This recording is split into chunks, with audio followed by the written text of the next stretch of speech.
चालू सखी माता रानी के रूप अनेक कि चालू सखी दर्शन करे।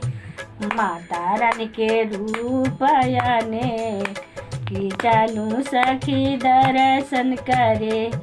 पहिला रूप सीता माई के देखली, पहिला रूप सीता माई के देखली कि बाने बाने भटकी रही कि चालू सखी दर्शन करे।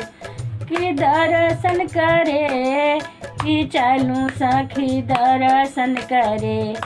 कि सीता माई के रूप अनेक चालू सखी दर्शन करे।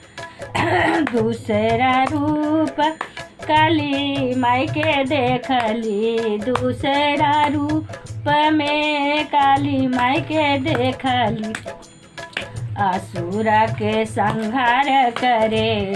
कि मुंडन के माला पहने कि असुर के संहार करे। कि मुंडन के माला पहने कि माता रानी के रूप अनेक चालू सखी दर्शन करे। तीसरा रूप में तीसरा रूप गौरा माई के देखली, तीसरा रूप गौरा माई के देखली कि भोला संगे ब्याह रचे। कि भोला संगे ब्याह रचे। कि कार्तिक के मामी बने कि भोला संगे ब्याह रचे। गणेश जी के मामी बने कि गौरा माता रानी के रूप अनेक चालू सखी दर्शन करे।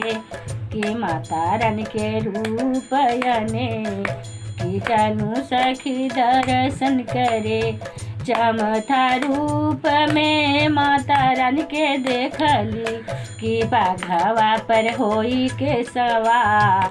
कि बाघवा पे होई के सवार माता रानी सिंगार बाटे।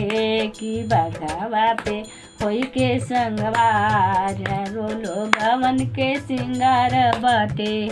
जय माता रानी की।